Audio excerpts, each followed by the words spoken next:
Topic लिख देता हूं, ग्लेशियर आउटबर्स्ट इन उत्तराखंड।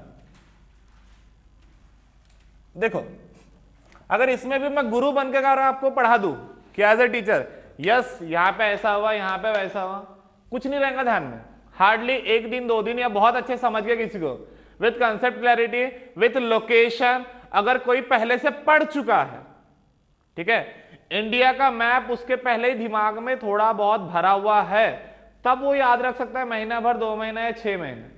अगर आपको पता ही नहीं है कुछ, फ्रैंक टू से अभी लगेगा समझाए 2 दिन लगेगा 3 दिन लगेगा, उसके बाद पेपर के टाइम पे सब भूल जाऊंगा, ठीक है। तो करंट अफेयर्स का ही लेक्चर है, तो इसे भी हम पार्टिसिपेटरी नेचर रखते हैं। आपको भी कुछ कुछ बताना है क्योंकि ये रिसेंट की न्यूज है, संडे को मंडे को ये पेपर में आ चुका है, पेपर नहीं देखा होगा तो टीवी पे देख चुके होंगे, नहीं तो आजू बाजू सुनाऊंगा, तो आपको भी क्या करना है, मुझे बताना है। क्लियर है। फिलहाल मैं आपको पहले लोकेशन बता देता हूं, ठीक है, मैं आपको लोकेशन बता देता हूं कि जहां पे बर्फीली इलाका है, समझ रहे हो, बर्फीली इलाका है। अब एक नॉर्मल सी बात है कि बर्फ का इलाका है, बर्फ का इलाका है, तो वहां पे नॉर्मल सी चीज क्या हो सकती है, वहां पे भी सेस्मिक एक्टिविटी हो सकती है। सबसे ज्यादा अर्थक्वेक प्रोन एरिया कौन सा है, सबसे ज्यादा अर्थक्वेक कहां पे आएगा, इंडिया की बात करें तो इंडिया में कौन से स्टेट में, उत्तराखंड हिमाचल प्रदेश के साइड आएगा, ठीक है। देखो ये जो पट्टा है, मैं आपको इसके पहले भी पढ़ा चुका हूं, माउंटेन्स पढ़ा चुका हूं, माउंटेन्स में रिसेंट में अल्पाइन माउंटेन कुछ ऐसा फॉर्म हुआ था, मैंने आपको बताया था, फिर फोल्ड माउंटेन बताया था आपको मैंने, फिर रिसेंट में फॉर्म हुआ 13 मिलियन ईयर्स एगो, मैंने आपको बताया था कुछ जो माउंटेन फॉर्म हुआ था, हिमालय बताया था आपको, एशिया का जो माउंटेन वगैरह। तो ये जो सारा पट्टा है ये कैसा है, बर्फीली इलाका। हम उसमें से एक छोटा सा पार्ट जो एक स्टेट है अपना उत्तराखंड को हम डिस्कस करने वाले, ठीक है। किसे हम डिस्कस करने वाले, उत्तराखंड को। तो मैं अपने हिसाब से जो आपको समझे उसके लिए मैं यहां पे डायग्राम निकालता हूं, ठीक है। मैप से आपको क्या समझना था कि उत्तराखंड है, उत्तराखंड कौन से पोजीशन पे है, उसके बाजू में क्या है, उसके नीचे में क्या है और उसके ऊपर क्या है, ये मैं आपको समझा चुका हूं पहले भी। उत्तराखंड के ऊपर में क्या है और उसके उधर साइड में तिब्बत मानते हैं, ठीक है। तिब्बत मतलब जो फोर्स होंगी, जैसे अर्थक्वेक आया, लैंडस्लाइड आया, एवलांचे आया, ये सब आने से क्या होता है, डिसरप्शन, इकोनॉमिक लॉस होता है, लाइव्स डेड होती है, कई चीजों का लॉस होता है। तो उनको लड़ने के लिए, या जैसे अपने पास है स्टेट का होता है या नेशनल डिजास्टर रिलीफ फंड, एक फंड है या कोई टीम होती है जो जैसे कि वहां पे बाढ़ आ गई तो वहां पे लोगों को निकालने के लिए, अब अपने जैसा नॉर्मल पर्सन तो नहीं जा सकता है, जो पर्सन जाते हैं उन्हें एक आइडिया होती है, उन्हें अंदाजा होता है, उन्हें ये सब चीजों से लड़ना आता है, उन्हीं के लिए ये सब पॉसिबल है। स्पेशल टास्क फोर्स, तो स्पेशल टास्क फोर्स किसकी यहां पे रहेंगे, इंडियन तिब्बत टास्क फोर्स रहेगा, ध्यान में, इतना तो ध्यान में रह जाएगा ना आपको, ठीक है, वहां पे बचाने के लिए। अब जो उत्तराखंड का भी स्टेट का भी कोई टास्क फोर्स होगा, वहां से भी वो लोग क्या करते होंगे, हेल्प करते होंगे, जो लोग वहां पे दब गए होंगे या बह गए होंगे कहीं, ठीक है, या आर्मी वाले पर्सन रहेगा ना, ध्यान में कौन कौन हेल्प करता है कहीं से निकलने के लिए या बचने के लिए। तो मैं यहाँ पे फिलहाल के लिए मैप निकालता हूं मेरे अंडरस्टैंडिंग के हिसाब से, फिर आप बताना सर समझ रहा है नहीं समझ रहा। ये उत्तराखंड, किसी को इसमें तकलीफ बेटा ऑनलाइन में, क्या अगर मैं इसे उत्तराखंड बोलता हूं समझने के लिए, ये स्टेट कौन सा है अपना, उत्तराखंड, किसी को कोई तकलीफ कि सर ऐसा मैप क्यों बना वैसा क्यों बना, तो हमने बस कंसीडर अंडरस्टैंडिंग के लिए मैप बना, ठीक है। अब इसको हम थोड़ा सा टुकड़ों में बांट के देखेंगे, ठीक है। टॉपिक तो समझ गया ना क्या है, ग्लेशियर आउटबर्स्ट इन उत्तराखंड। देखो पहले हम थोड़ा सा उत्तराखंड के बारे में देखते हैं। उत्तराखंड में टोटल स्टेट्स कितने हैं, उत्तराखंड स्टेट है, उसमें कितने डिस्ट्रिक्ट है, ठीक है, यहां पे स्लिप ऑफ टंग मान लेंगे अपन, कितने डिस्ट्रिक्ट है, 30, ठीक है। याद रखना उत्तराखंड को 2 भाग में भाग किया जाता है, ये वाला लाइन, ठीक है। ऊपर वाला जो रहता है उसे हम बोलते हैं गर्वल, नीचे वाला जो रहता है उसे हम बोलते हैं कुमाऊन। लिख लो तो कितने डिस्ट्रिक्ट है? 13। गरवल ऊपर वाले को, नीचे वाले को कुमाऊन। इसमें करीबन 7 है, ठीक है, 7 डिस्ट्रिक्ट। इसमें करीबन 6-7 ही होगा, कुछ ऐसा होगा, रहेगा क्या यार। देखो इधर साइड में देहरादून, उत्कर्षी, याद सुना है कि नहीं सुना है कभी? देहरादून, उत्कर्षी। देहरादून के बारे में बताओ तो क्या है देहरादून? उत्तराखंड की कैपिटल क्या है? देहरादून है, रहेगा ध्यान में। उत्तराखंड की कैपिटल क्या है? देहरादून। इधर साइड है या उत्कर्षी डिस्ट्रिक्ट, ये सब यहाँ पे है। इधर साइड में नैनीताल, सुना है क्या? तो नॉर्मल सा अंडरस्टैंडिंग रहेगा कि इधर साइड में नैनीताल, इधर 6 डिस्ट्रिक्ट है, ऊपर में 7 डिस्ट्रिक्ट है। हम एकदम से डिटेल में नहीं जा रहे कि कितने डिस्ट्रिक्ट है, डिस्ट्रिक्ट में क्या है, रिवर्स वगैरह भी नहीं, जस्ट नॉर्मल अंडरस्टैंडिंग के लिए क्या बोला हमने, इधर 7 डिस्ट्रिक्ट है, इधर कितना है? 6 है। ऊपर वाले पोर्शन क्या बोलते हैं? गढ़वाल, नीचे वाले पोर्शन क्या बोलते हैं? कुमाऊं। ये आ सकता है, ठीक है। अब इसके बाद इसे पढ़ने से पहले हम इसके थोड़ा सा पास्ट में जाते हैं। 2013 में आपने सुना है 2013 में फ्लड आया था, सुना है क्या कुछ? 2013 में उत्तराखंड में फ्लैश फ्लड आया था। फ्लैश फ्लड मतलब होता है अचानक से आने वाला, फ्लड को क्या बोलते हैं? बाढ़। लिखो 2013 में फ्लैश फ्लड आया था। और 2021 में अभी क्या हुआ? Glacier outburst. अब जो समझाने वाला हूं सबसे मेन वही है।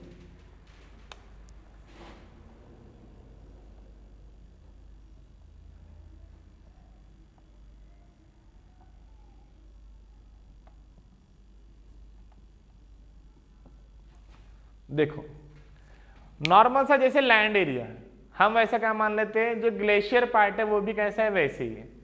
ग्लेशियर में क्या क्या हो सकता है? एक हो सकता है लैंडस्लाइड, वर्डिंग पे जाते हैं, लैंडस्लाइड। लैंडस्लाइड मतलब कोई जगह रहेंगी, कोई भी लैंड रहेंगी, ऐसा ऊपर में स्लोप टाइप का, वो क्या हो जाएंगे? स्लाइड हो जाएंगे। इतना क्लियर है क्या? ठीक है। उसके बाद एवलैंच। इसमें देखो एवलैंच के मतलब क्या होता है? बर्फ है, कोई भी स्लोप पे बर्फ है, ठीक है, समझना बहुत काम की चीज है कि बर्फ कब तक के जमी रहेंगी? जब तक के उसको उसका टेम्परेचर मिलते रहेगा, स्पेसिफिक टेम्परेचर पे बनता है। अगर थोड़ा बहुत भी क्लाइमेट चेंज हुआ, बर्फ क्या होंगे? पिघलेंगे। बर्फ पिघलेंगे या बर्फ पे कुछ अफेक्ट आएगा, ठीक है। अगर बर्फ की जो हम बोलते हैं बर्फ गिरती है, बर्फ की शीट गिरती है, उसे हम बोलते हैं एवलैंच, ठीक है। अब नॉर्मल सी बात है, क्या बोला बेटा आपने कि अगर टेम्परेचर में चेंज हुआ क्या होगा? बर्फ पिघलेंगे, तो उससे क्या होगा? एक ग्लेशियल लेक फॉर्म हो सकती है। समझना बहुत काम की चीज बेटा, रुक जाओ दूंगा टाइम। तीनों चीज समझना, क्या बोल रहा हूं मैं? लैंडस्लाइड, लैंडस्लाइड में क्या होगा? जो जगह है स्लाइड करके फिसल गई, ये क्लियर है। एवलैंच में क्या बोल रहा हूं मैं? जो बर्फ है, दोनों में फर्क है। वो लैंडस्लाइड, ये बर्फ वाला। बर्फ क्या हुई? पिघली नहीं, फिसली, शीट की शीट फिसल गई। जैसे ये बर्फ है, ऐसा है, अचानक से सडन मूवमेंट, ठीक है। और अपन ने क्या बोला? अगर क्लाइमेट में थोड़ा भी चेंज होता है तो क्या होगा? ग्लेशियल लेक फॉर्म होगा, ठीक है। अब आते हैं मेन मुद्दे पर, फ्लड कैसे आएगा? फ्लड कैसे आएगा? देखो ग्लेशियल लेक रहेगा इतना तो कंफर्म है, क्योंकि टेम्परेचर ऐसा हो ही नहीं सकता कि चेंज ना हो। एक टाइम ऐसा हो सकता है कि लैंडस्लाइड थोड़ा टाइम बाद आए, एवलैंच के कुछ सालों बाद आए, बट ग्लेशियर लेक तो रहेगा। तो अगर ये लैंडस्लाइड होता है, क्या होगा? लैंडस्लाइड। और ये यहां पे क्या है? लेक है। लैंडस्लाइड होगा तो लेक का पानी जो है उसको भी फेंकेगा, पानी यहां से जाएगा तो क्या होगा? समझ रहा है क्या कहने का मतलब है? बाढ़ कैसे आ सकती है? लैंडस्लाइड है, एवलैंच है, यहाँ ग्लेशियर लेक है। ग्लेशियर लेक तो रहेगा क्योंकि क्लाइमेट हमेशा चेंज होते रहता है, ऐसा तो फिक्स नहीं है कि वो बर्फ ही चलेंगे कभी पानी नहीं में, ठीक है, इतना फिक्स है। फ्लड कब आ सकता है? जब समझ लो लैंडस्लाइड आ गया, एवलैंच आ गया, कहा? लेक में गिरा, पानी कहां जाएगा? पानी बाहर भागेगा। यहां पे समझ लो नॉर्मल सा कोई बर्फ का ढका हुआ या कुछ हमने बांध जैसा बना के रखा है, उसको तोड़ के क्या आएगा? यहाँ पे फ्लड आएगा। अगर उसमें लैंडस्लाइड हो तो भी बाढ़ आ सकती है, एवलैंच हो तो भी क्या हो सकती है?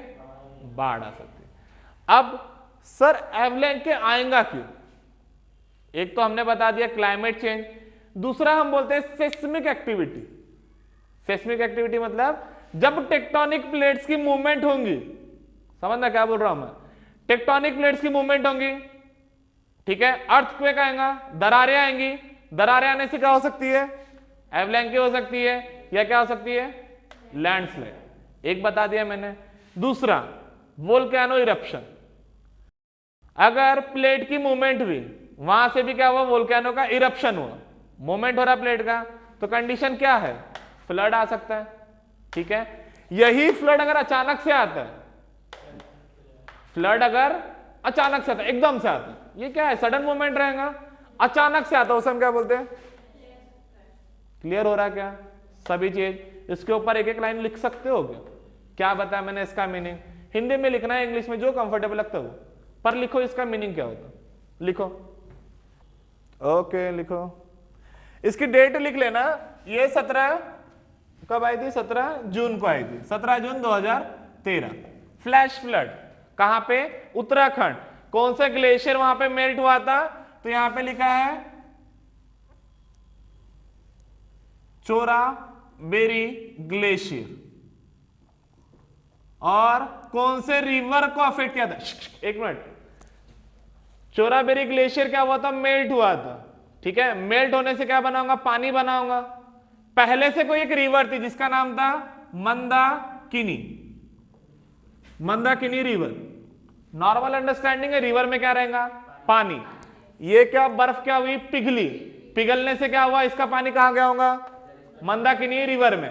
अब इसकी कैपेसिटी है 2 घुट की, इसका पानी भी चले गया तो क्या होगा? फ्लड आएगा, ठीक है, बाढ़ आएगा, तो उसे हम क्या बोलते हैं? Flash flood. वर्डिंग करके लिखो, या फ्लड भी लिखो चलेगा। फ्लैश फ्लड मतलब होता है अचानक से आया हुआ बाढ़। बेटा ऑनलाइन में क्लियर है क्या? अपने को एक वर्ड भी नहीं छूटने को ना, उसका मतलब पता होने को ना। भले आपको बोलना नहीं आता होगा, मेरे को वो चल जाएगा, स्पेलिंग लिखना आने को ना, और उसका वर्ड समझने को आने को ना। हिंदी में लिख रहे हो तो फिर तो आ जाना चाहिए इंग्लिश वालों को। चलो देखो क्लियर क्या करना है, देखो आप ही समझ जाओगे। लैंडस्लाइड मतलब क्या होगा? लैंडस्लाइड मतलब क्या होगा? यहां पे स्लाइड होगा, पर एक्चुअली स्लाइड क्या होगा? लैंड होगा, ठीक है। क्या होगा? Slide, land. एवलैंच में क्या होगा? स्लाइड, बर्फ, स्पेसिफिक, ठीक है। लैंडस्लाइड कहां पे होता होगा? जैसे लैंडस्लाइड जहां होता होगा जहां पे बारिश ज्यादा आती होगी। लैंडस्लाइड कहां पे होगा ज्यादा? बारिश जहां ज्यादा आती होगी। नहीं हो रहा है क्लियर? मैं अभी थोड़ा सा तुम्हें बाहर से अंदर लाता हूं। बारिश कहां पे सबसे ज्यादा आती है? मेघालय साइड, वहां पे थोड़ा सा माउंटेन साइड है, ऊपर ऊपर, वहां पे आप देखना वहां पे लैंडस्लाइड ज्यादा आती है। क्यों आती है लैंडस्लाइड? बारिश आती है तो जो मिट्टी की शीट है, शीट की शीट, समझ रहा है क्या? बह जाती है, ठीक है। एवलैंच में क्या होगा? बर्फ की शीट, दोनों में फर्क है। बर्फ की शीट क्या होंगी? शीट, हाँ, मैं ऐसा नहीं बोल रहा पानी पिघल रहा है, पिघलने के बाद ग्लेशियर लेक हो रहा है, ठीक है, उसे हम क्या बोलेंगे? Melting of glacier. पर यहां पे क्या हो रहा है? शीट की शीट स्लाइड हो जाना, बह जाना। ये जगह का नाम याद रखोगे क्या?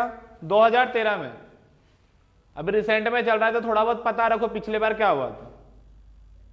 1991 में भी कुछ हुआ था, स्टिल अपने को थोड़ा सा रिसेंट का 2013 में याद रखते। इसके पहले क्या हुआ था? इसके पहले क्या हुआ था? फ्लड आया था, ठीक है। फ्लैश फ्लड बोलते हैं हमने कौन सी डेट को? 17 जून, इतना याद रहेगा।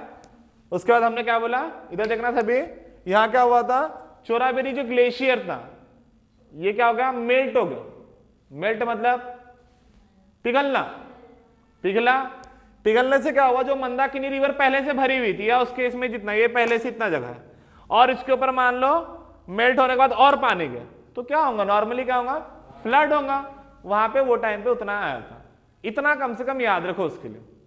आप भी पार्टिसिपेटरी लेक्चर करो, मतलब डिस्कस करो मेरे साथ। अब आते हैं हम रिसेंट में। रिसेंट में मतलब अभी का। कोई बता सकता है क्या हुआ है उत्तराखंड में बेटा, ऑनलाइन में ऑफलाइन में? किसी ने कुछ सुना होगा उत्तराखंड के बारे में? चमोली डिस्ट्रिक्ट में, ठीक है, तो मैं बता देता हूं ये किस में आएगा, घरवल में आएगा। ग्लेशियल लेक आउटब्रेक हुआ है, ठीक है, चमोली डिस्ट्रिक्ट में क्या हुआ, ग्लेशियल लेक आउटब्रेक। मतलब इसमें कंडीशन है भैया, लैंडस्लाइड भी आ सकते हैं, वोल्केनिक इरप्शन से भी कुछ अफेक्ट आया होगा, हो सकता है एवलेंक के हो, रीजन कुछ भी हो सकते हैं, या अब मेन मुद्दे पे आते हैं, हो सकता ह्यूमन का जो आर्टिफिशियली क्रिएटेड वहां पे हाइड्रो इलेक्ट्रिक पावर स्टेशन है उसके वजह से हो। समझ रहा है क्या? देखो कहीं का भी क्लाइमेट चेंज कब होता है, क्लाइमेट चेंज कब होगा, ये तो ठीक है नेचुरल प्रोसेस है कि ऐसा ऐसा होगा वैसा वैसा होगा, बट इसमें ह्यूमन फैक्टर भी आ सकता है। क्यों आ सकता है? क्योंकि डेवलपमेंट ऑफ जो भी हम हाइड्रो इलेक्ट्रिक पावर प्रोजेक्ट जो भी हम कर रहे हैं, हो सकता है उसकी वजह से है। क्लियर रहेगा? ठीक है। अब इसके बारे में टोटली न्यूज नहीं आई है कि एक्चुअली ये हुआ कैसे। समझ रहे हो क्या बोल रहा हूं मैं, कि ये एक्चुअली हुआ कैसे है। किसी का कहना है एवलैंकिस हुआ होगा, कोई बोलता है ग्लेशियर लेक आउटबर्स्ट हुई होंगी। अब ग्लेशियर लेक आउटबर्स्ट हो रही है तो ये किससे हुई है, इसके और डीप में जाना है तो मैंने एक डेटा निकाला है कि चंबोली डिस्ट्रिक्ट जो है, यहां पे जो रैनी विलेज है, बिल्कुल टू द पॉइंट नहीं क्या, रैनी विलेज कहां पे, चंबोली डिस्ट्रिक्ट में, किसके, उत्तराखंड के। वहां पे क्या आया है या क्या हुआ है, अभी क्या बताया आपने बेटा, ग्लेशियल लेक आउटबर्स्ट। लिख लो तो चंबोली डिस्ट्रिक्ट में कौन से विलेज में, रैनी विलेज। अब नॉर्मल सी बात है, कहीं पे भी कुछ इफेक्ट आएगा तो वो आगे प्रोसीड करते चलेगा जब तक कि वो पूरा खत्म नहीं होगा। ठीक है, तो ये पहले कहां पे है, ये हुआ रैनी विलेज में। रैनी विलेज कहां पे है, चमोली डिस्ट्रिक्ट में। उसके बाद ये अफेक्ट की, या ये अफेक्ट इसका कहां पे दिखा, धौली गंगा। धौली गंगा पता है क्या, उसके बाजू से ही देखोगे तो क्या होती है, धौली गंगा रिवर क्या होती है, फ्लो होती है। उसके बाद ऋषि गंगा। ध्यान में रखो पानी कहां से कहां गया, ध्यान रखना।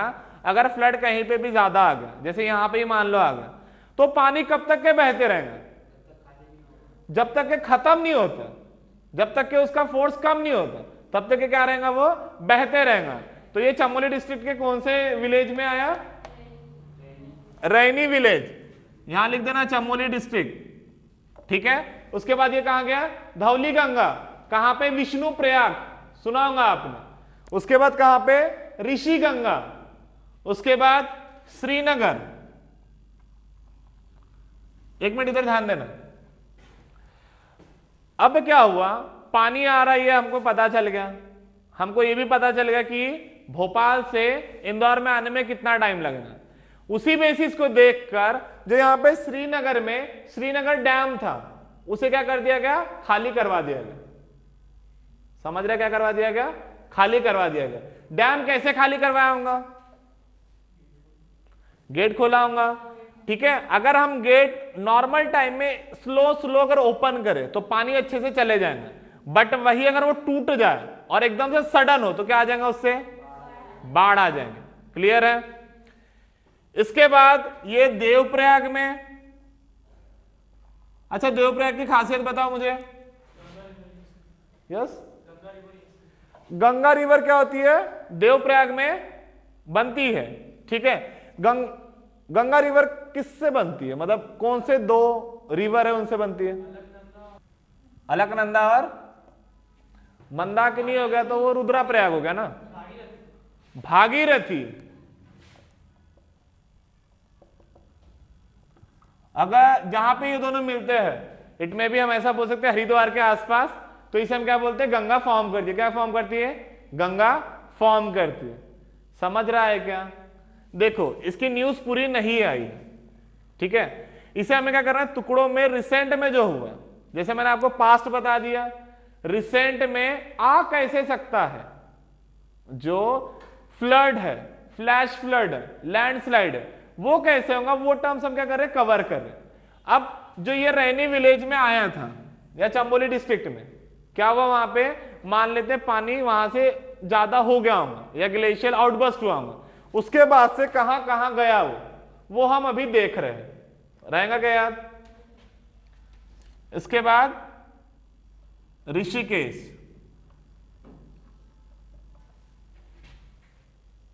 और नॉर्मली हरिद्वार। चलो आजू बाजू के मेरे पास रिसेंट में रिपोर्ट है कि ये लैंडस्लाइड या ग्लेशियल आउटबर्स्ट हम बोल रहे हैं कि ये वहां पे आया जहां पे ऋषि गंगा पावर प्रोजेक्ट चालू था। कौन सा प्रोजेक्ट चालू था? ऋषि गंगा पावर प्रोजेक्ट, जहां पे 150 करीबन लेबर थे जिनसे वो लोग कांटेक्ट नहीं कर पा रहे। कौन नहीं कांटेक्ट पा रहे हैं? ITBP, Indian Tibet border police. समझ रहा है क्या? अगर कहीं पे बॉर्डर लाइन में कुछ हो रहा है तो वहां पे जो टास्क फोर्स रहती है, जो लोगों को बचाती है या उन्हें फूड प्रोवाइड करवाती है, वो कौन सी फोर्स है वहां पे? ITBP। एक कौन सी फोर्स और होंगी? स्टेट कौन सा? उत्तराखंड। उत्तराखंड का खुद एक क्या होगा? स्टेट रिस्पॉन्स रहेगा, उसका भी कुछ एक टीम रहेगा। लोकल पुलिस भी बोल सकते हैं, बट लोकल पुलिस को अलाउ क्यों नहीं करते? क्योंकि लोकल पुलिस को उतनी आइडिया रहेंगी क्या बचने की या सेफ रहने की? नहीं। और उसके बाद कौन हेल्प कर सकता है? स्पेशल टास्क फोर्स, आर्मी रहेगा ध्यान में, ठीक है। और NDRF बिल्कुल। और एक चीज याद रखो कि 2000 जो हम बात करें, किसमें बात करें? 2013 की बात करें थे, फ्लड आया था, ठीक है। तो वहां पे क्या हुई थी? ग्लेशियर क्या हुई थी? पिघली थी, ठीक है। ग्लेशियर पिघली थी। वो किस वजह से पिघली थी? क्योंकि वहां पे बहुत ज्यादा बारिश आई थी। देखना, जो नॉर्मल टेम्परेचर रहता पानी का और बर्फ का, दोनों में बहुत चेंज रहता है, ठीक है। तो बारिश भी क्या कर सकती है? पानी, बर्फ को क्या कर सकती है? पिघला सकती है। रहेगा ध्यान में, ठीक है। और इसमें क्या डिस्कस कर सकते हैं हम? जैसे कि यहां पे बताया जा रहा है, जैसे इन्होंने बताया स्टेट डिजास्टर रिस्पांस फोर्स, ये आगे बढ़कर काम किया उन्होंने। और कुछ कुछ जो आजू बाजू के डिस्ट्रिक्ट है, जैसे कि टेहरी, हरिद्वार, देहरादून, यहाँ पे हाई अलर्ट जारी कर दिया। हाई अलर्ट क्यों जारी करते हैं हम? ताकि सब लोग अलर्ट हो जाए। समझ रहे हो क्या? जैसे हमें सिखाया जाता था कि अर्थक्वेक आएगा तो कैसे कैसे बचने के साधन, क्लियर है? उसके लिए हाई अलर्ट जारी कर दिया गया है। और इसके आगे जो भी आगे न्यूज आती है तो इसको हम आगे के लेक्चर में क्या करेंगे? डिस्कस करेंगे। क्लियर है क्या? इतना ध्यान रहेगा कि 2013 में जो आया था वो किसकी वजह से आया था? जो अभी आया कौन से विलेज में आया, कौन से डिस्ट्रिक्ट में आया, ठीक है।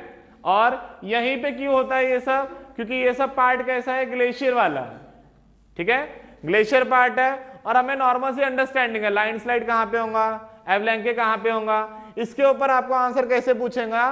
देखो मेंस में कैसा आंसर पूछेगा कि आप इंडिया में ही लैंडस्लाइड कहां पे आता वो बताइए और उसको सपोर्ट कीजिए अपने व्यू से।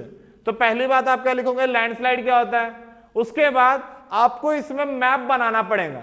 मैप क्यों बनाएंगे? ताकि हमारा आंसर डिफरेंट रहे। क्यों रहे डिफरेंट? हम उससे लोकेशन नॉर्मली रफली दिखा देंगे कि यहाँ पे क्या होता है, लैंडस्लाइड आता है या क्या आता है, यहाँ पे वोल्केनो आता है या माउंटेन यहाँ पे फॉर्म हुआ है, ये सब करके हम दिखा देंगे, ठीक है। फिर ये क्यों होता है, कौन से कारण से होता है? तो पहला कारण क्या बताएंगे हम? लैंडस्लाइड एवलैंके क्यों होता है ये सब? बारिश, क्लाइमेट चेंज की वजह से एक। दूसरा टेक्टोनिक प्लेट्स के मूवमेंट्स। किसके वजह से बेटा? टेक्टोनिक प्लेट्स के मूवमेंट की वजह से। तीसरा जो ज्वालामुखी वोल्केनो ये सब तो अर्थक्वेक वो टेक्टोनिक प्लेट्स के मूवमेंट्स होगा। और तीसरा फैक्टर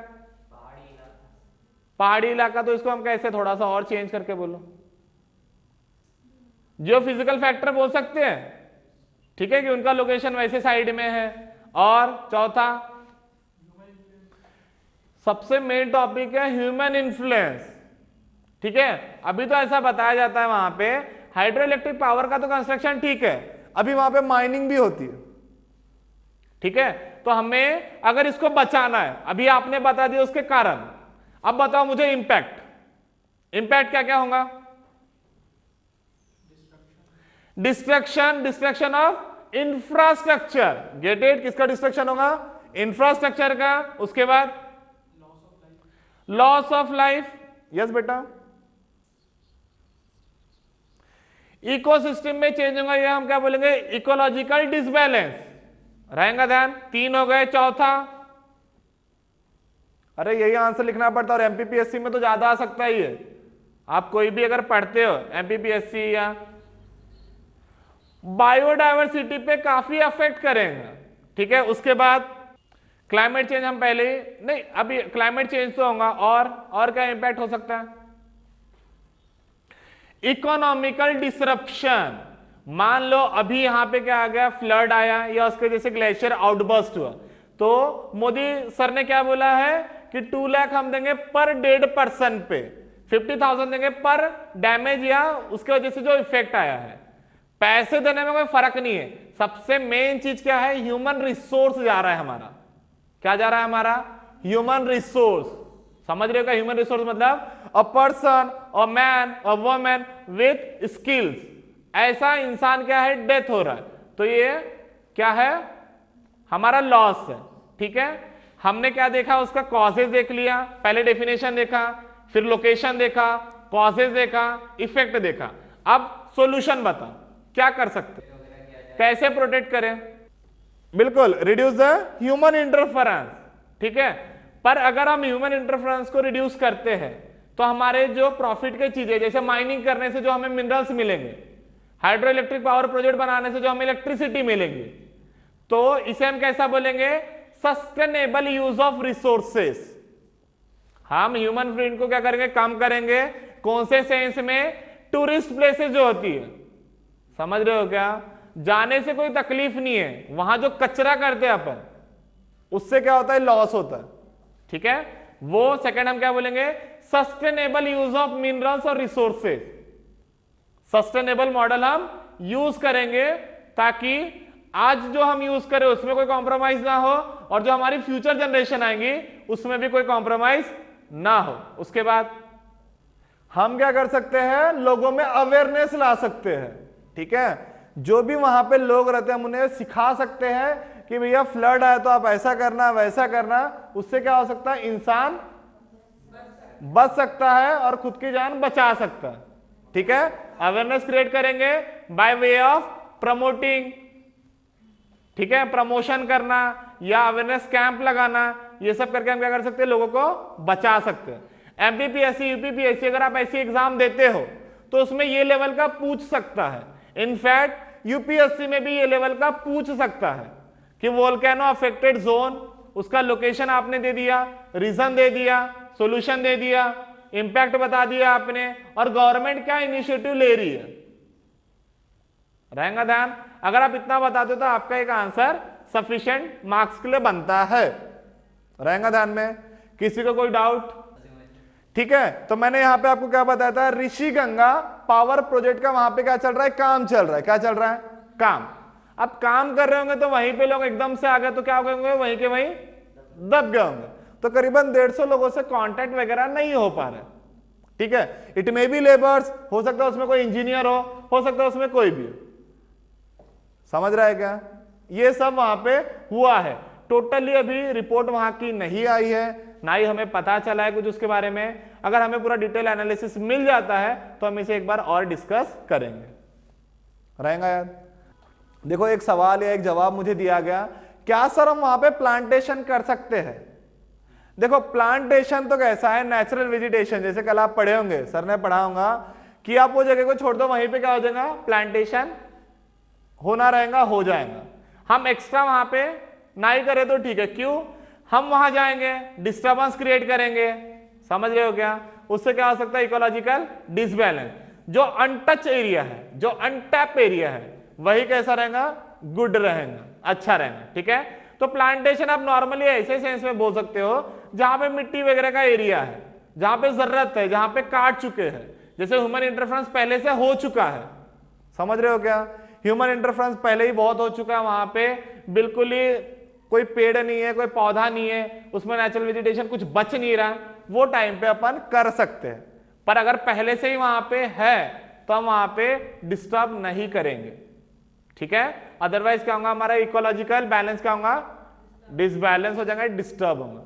और श्योर क्यों नहीं, हम ऐसा लिख सकते हैं कि जो भी नेचुरल वेजिटेशन है उसे वैसे ही रहने दिया जाए और हम वो एरिया को अनटच करें या अनटैप करें, हम वो एरिया को टच ना करें।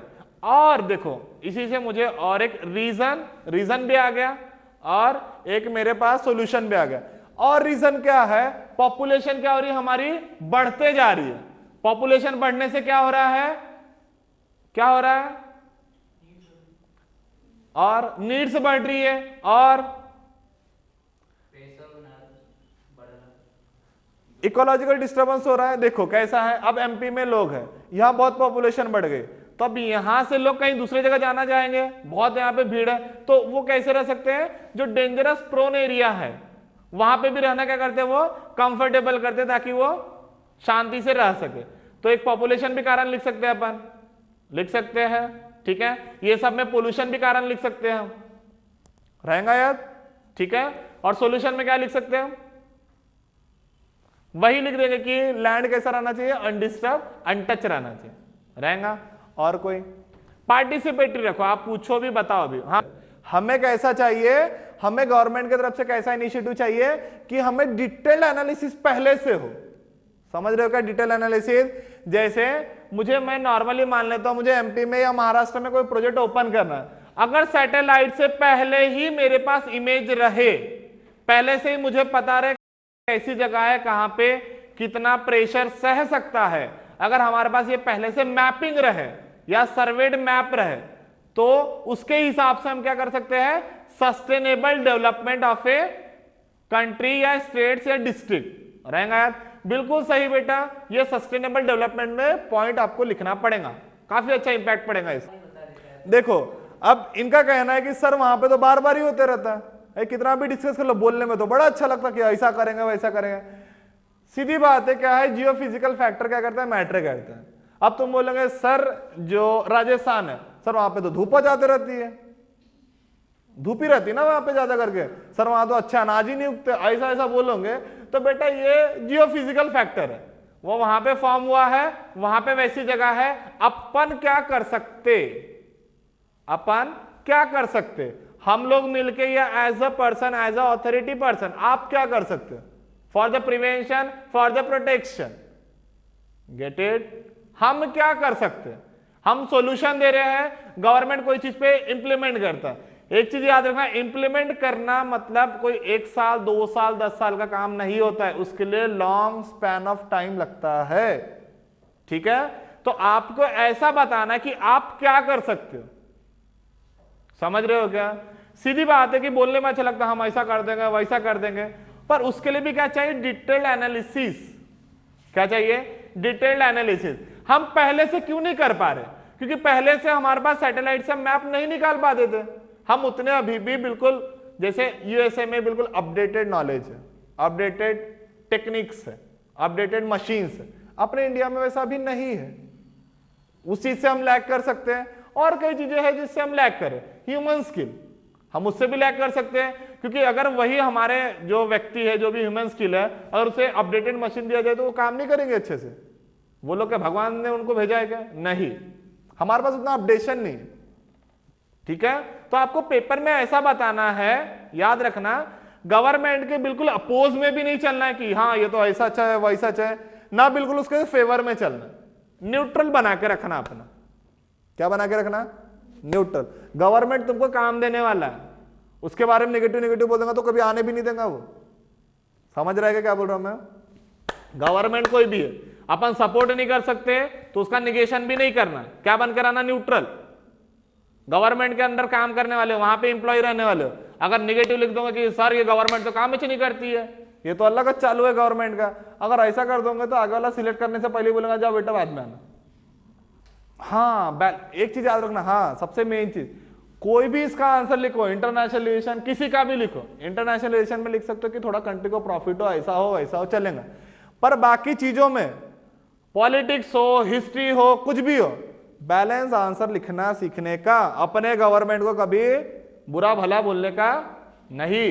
बोलोगे बेटा याद रखो गवर्नमेंट के एम्प्लॉय बनने वाले हो तो कोई रखने वाला है क्या? भले कोई कितना भी हो, फिर भी यही चाहेंगे ना कि अच्छा और सुधार क्या कर सकता है। पहले 10 गाली दूंगा तो आगे वाला बोलेगा जा बेटा बाद में आना। ठीक है, न्यूट्रल बन के रहना। नहीं तो सर ये कांग्रेस पार्टी अच्छी है, सर बीजेपी पार्टी, मैं किसी को बोल नहीं रहा, बट एक फेवर में मत जाना, बी अ न्यूट्रल वन। और आप कभी भी न्यूट्रल नहीं रह पाते हो। अगर आप न्यूट्रल रहना सीख गए, इसका मतलब है कि आप ऑफिसर बनने के रास्ते पर हो। अभी भी मैं आपसे पूछूं तो दिमाग में होंगे सर कांग्रेस ने तो कुछ किया ही नहीं तो उसके लिए क्या न्यूट्रल रहना, सर बीजेपी ने कुछ रहता है दिमाग में। जिस दिन आपका ब्रेन न्यूट्रल पे रहने लग गया उस दिन समझ लेना कि आप ऑफिसर बनने के रास्ते पे आ गए। इट्स अ लॉन्ग प्रोसेस, ऐसा नहीं कि 2 दिन पढ़ लिया चलो बन गए, लॉन्ग प्रोसेस है। आपकी मेंटेलिटी सब कुछ चेक किया जाता है। ठीक है, देखो देखो कैसा है। अब बोलोगे सर ये एरिया में, बर्फीले एरिया में लोग जाते क्यों है? टूरिज्म फैक्टर, अपना जो इंडियन टूरिज्म है, बहुत पैसा आता है वहां से। क्या आता है? बहुत पैसा आता है, इकोनॉमी चलती है, बाहर के लोग बाहर के लोग यहीं पे आते देखने के लिए बर्फीले जगह में। ठीक है, नॉर्मल ग्राउंड तो उनके घर की तरफ भी होगा, कांच का महल उनके भी घर की तरफ होगा, बर्फीले इलाके, मंदिर वगैरह वहां के, ठीक है, वही सब देखने आते हैं। अब हम वो चीज पे क्या कर सकते हैं? रोक तो नहीं सकते उनको, पर हम क्या कर सकते हैं? सस्टेनेबल तरीके से कंट्रोल कर सकते हैं। ठीक है, जो एक दिन में खत्म होने वाली चीज को हम कितने दिन चला सकते हैं? 10 दिन में, और उसके बाद सॉल्यूशन करके 10 दिन को और 100 दिन में ला लेंगे, रहेगा याद। अब किसी ने बोला कि सर व्हीकल जो है, सर व्हीकल जो हम लेके जाते हैं उससे पोल्यूशन होता है, ग्लोबल वार्मिंग होता है, उससे बर्फ पे भी अफेक्ट करता है। तो ये सब चीजें तो है, हम बंद भी नहीं कर सकते बिना व्हीकल के, ऐसा कर भी नहीं सकते कि भैया चलो सब साइकिल पे ही चलते हैं, चलो सब पैदल ही यात्रा चालू कर देंगे।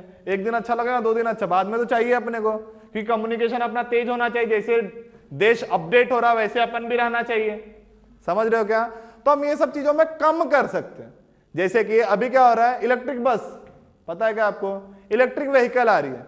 क्यों इलेक्ट्रिक व्हीकल आ रही है? ताकि उससे क्या हो, पोल्यूशन कम हो। समझ रहे हो क्या बोलने का चाहता हूं मैं?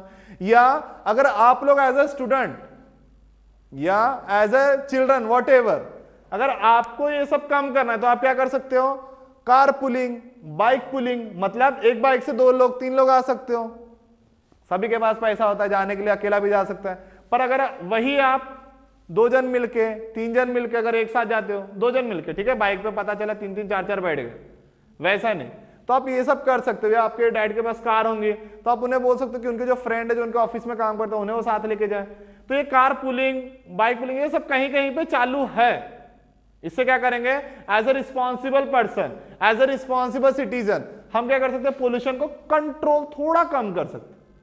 बिल्कुल, सरकार किस पे काम कर रही है अभी? कि इलेक्ट्रिक की बस चलेंगी, इलेक्ट्रिक व्हीकल चलेंगी।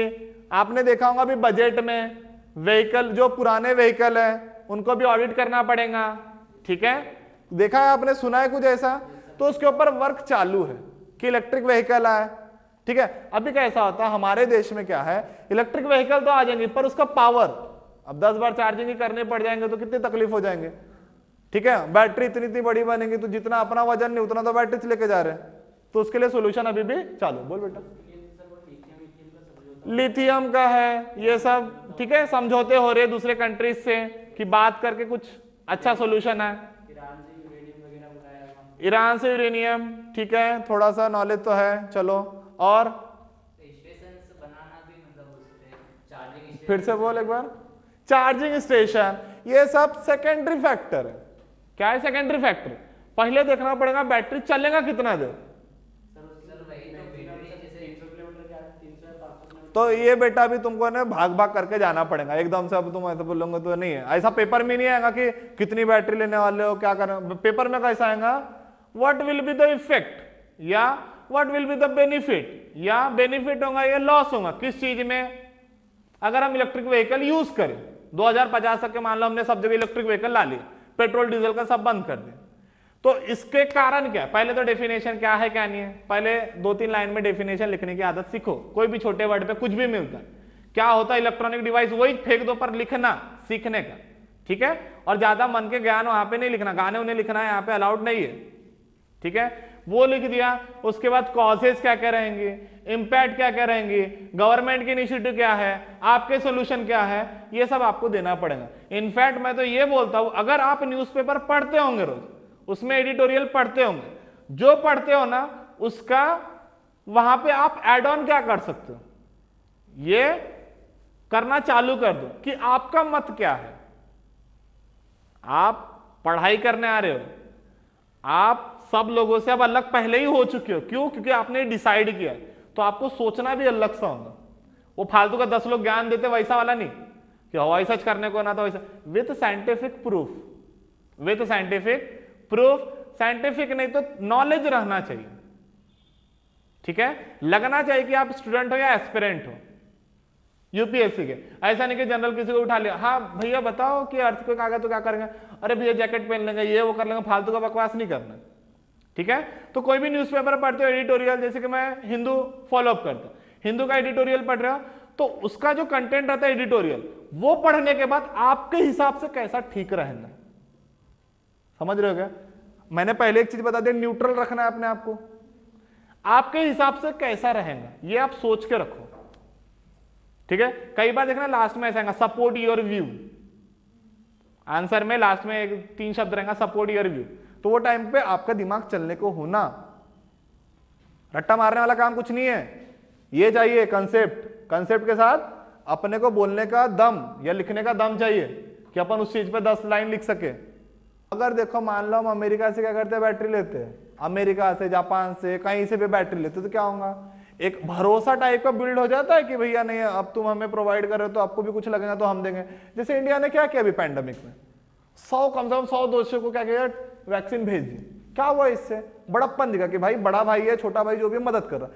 इससे क्या होगा, अगर हम कोई चीज की रिलेशन या कोई भी चीज का मेंटेन करें कि भैया मेरे को ऐसा ऐसा इमरजेंसी, मेरे को चावल चाहिए या गेहूं चाहिए या कुछ चाहिए मेरे को, तो क्या होगा उससे वो दूसरे को ना देते हुए किसको देगा, अपने को देगा। नॉर्मली आप अपने लाइफ से रिलेट करो, आपकी कोई इंसान मदद कर दिया टाइम पे, तो आप जब भी प्रेफरेंस उसी को दोगे ना पहला, नॉर्मली ये है। तो ये सब चीजें बहुत इंपैक्ट करती है इंटरनेशनल रिलेशन में, हम इसको भी कवर करेंगे कि कैसे कैसे इंपैक्ट करती है। जैसे अमेरिका के साथ कितने अपने ये हो चुके, बॉन्ड साइन हो चुके, कितने एमओयू साइन हो चुके, ये सब अपन देखेंगे। जापान के साथ अभी रिसेंट में क्वाड कंट्रीज कौन सी है, समझ रहे हो क्या, ऑस्ट्रेलिया के साथ कौन सा हुआ है, ठीक है। अभी जैसे लास्ट ईयर या उसके लास्ट ईयर में सिंगापुर, थाईलैंड, नेवल एक्सरसाइज समझती है आपको, नेवी वगैरह का जो भी चलता है, ठीक है। जैसे किसका हुआ था, थाईलैंड का, और क्या है, ओके थैंक यू।